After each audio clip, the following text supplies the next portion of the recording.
At 6:04 a.m., the silent alarm tripped.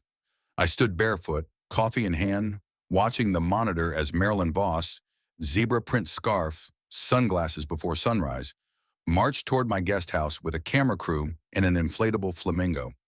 She thought she was launching her daughter's influencer summit. What she didn't know?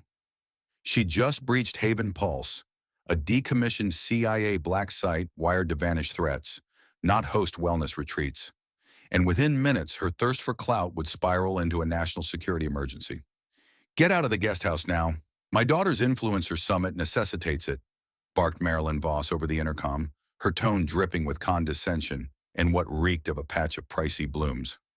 Wearing my bathrobe, grasping my coffee, I glared at the security monitor.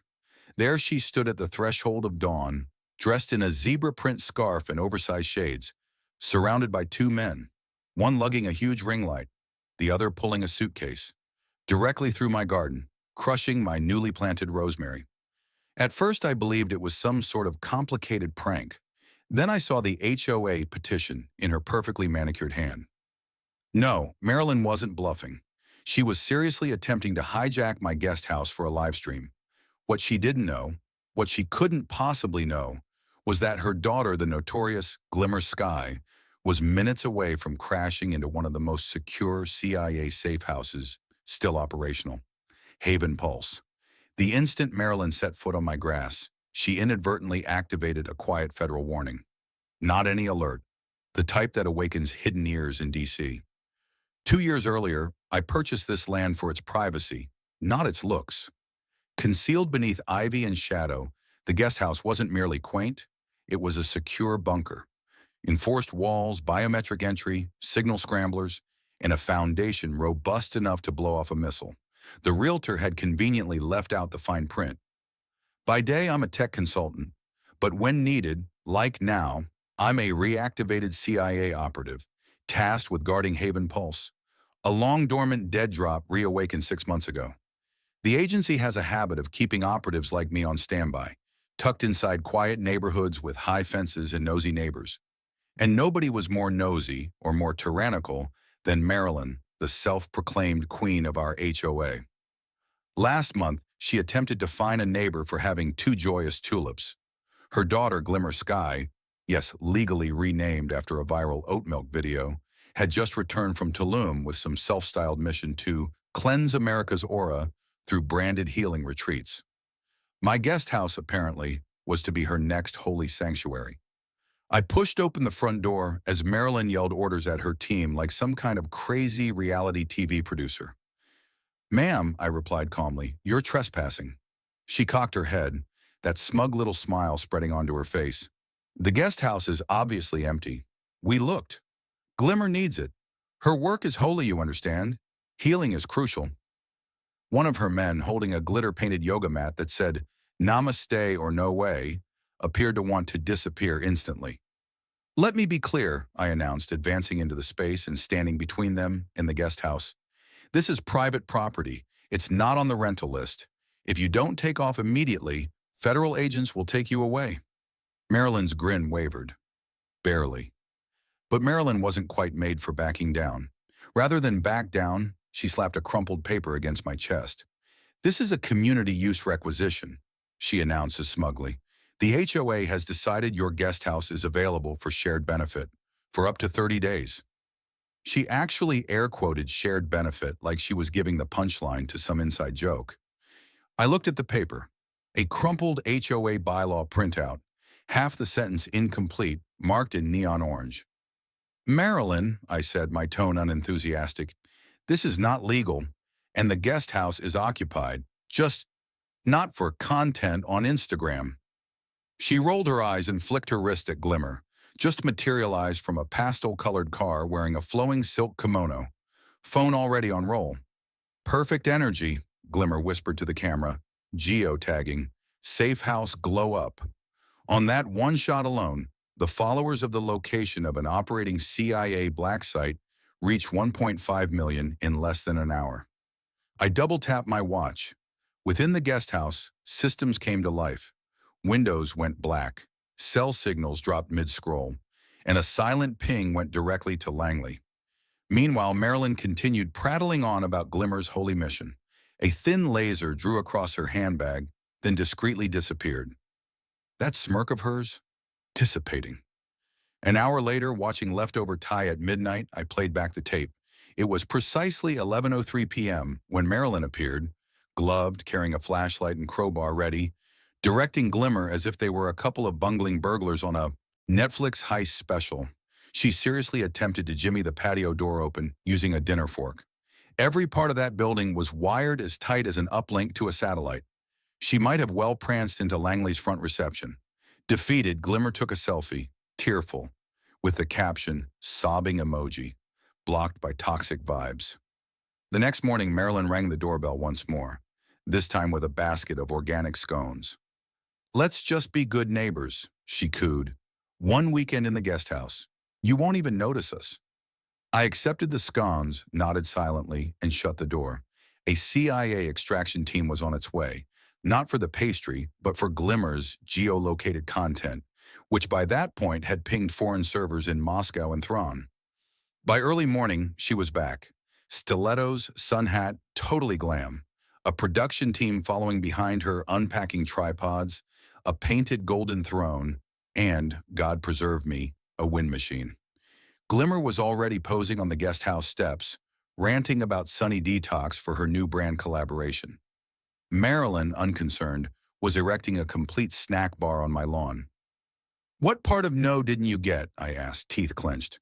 She brandished a clipboard in the air. "It's a tasteful shoot. Rise of Radiance. We're only using the outside. Cold War chic." "We'll tag you," Glimmer piped up helpfully. "Major exposure bump." I almost laughed. The fake production agreement she waved in the air had a signature that resembled one produced by a sugar-high toddler. "This is fraud," I declared. "Take another step, and you'll be in federal custody." Glimmer shrieked, just as a high-pitched scrambler began to kick in. During meditation, Glimmer pulled out her earpiece and threw it across the lawn. "This place is accursed," she wailed. Marilyn hissed like a spout of steam from a cracked teapot. "You've broken her aura." Just then, Glimmer swung a tripod directly at the guest house door. The keypad darkened. Sensors flashed on. She'd just been marked as a security threat. When one of the crew members tried to pry open a side window, an ultrasonic pulse discharged. Barely audible, but totally nasty. They fell like marionettes with severed strings, holding their heads. Glimmer screamed, "Tech demons!" Marilyn stormed after her scattering crew, hollering, "You're all fired from wellness." I knelt by Glimmer and picked up her phone. "You tagged the location, didn't you?" She nodded, dazed. "Geofilters boost engagement." The stream had been live for 20 minutes. My phone buzzed.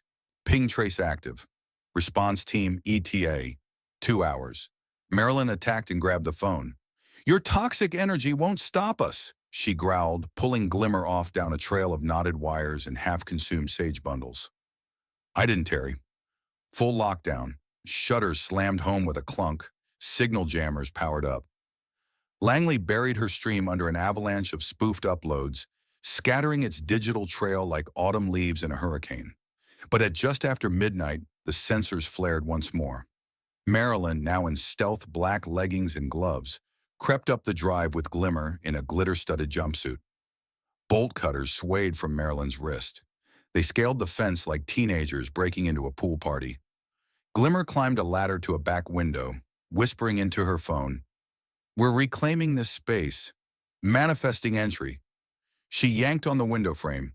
A dull click. Red lights blinked behind the ivy. Marilyn hissed, "Pull with intention."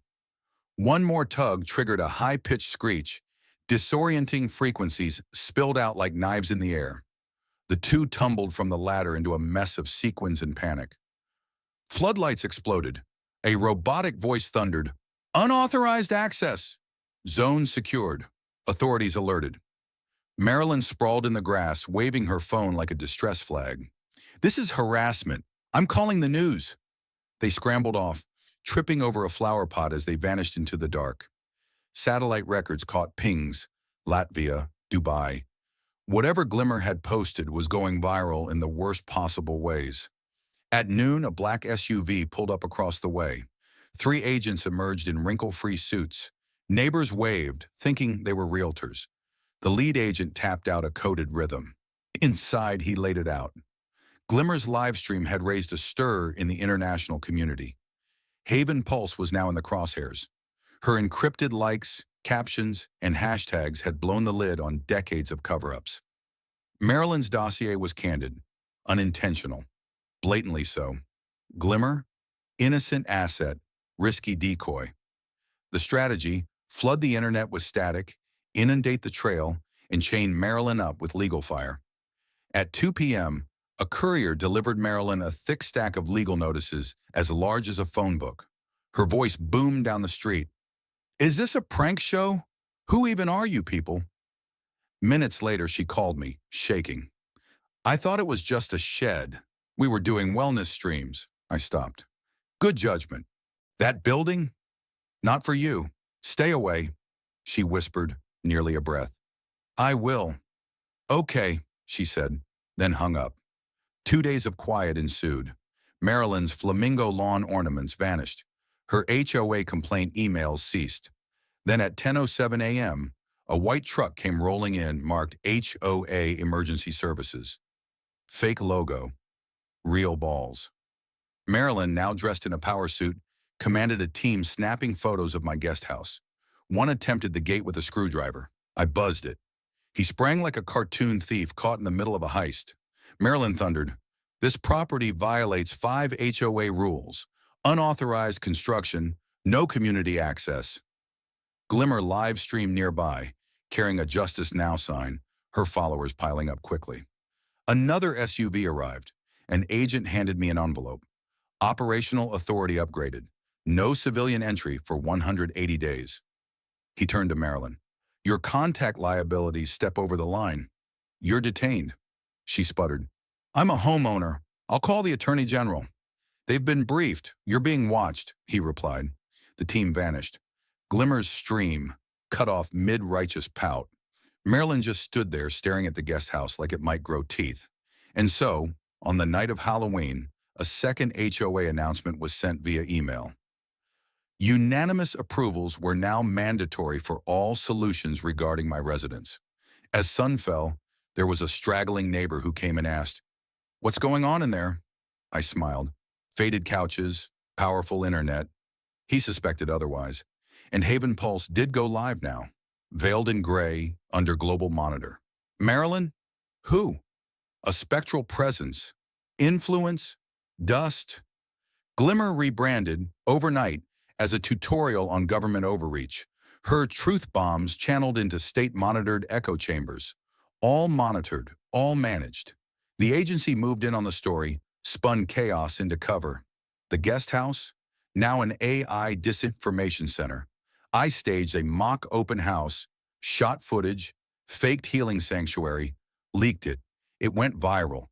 Comments swooned about secret fortresses, government conspiracy, astral alignments. The truth? Dive deeper into myth.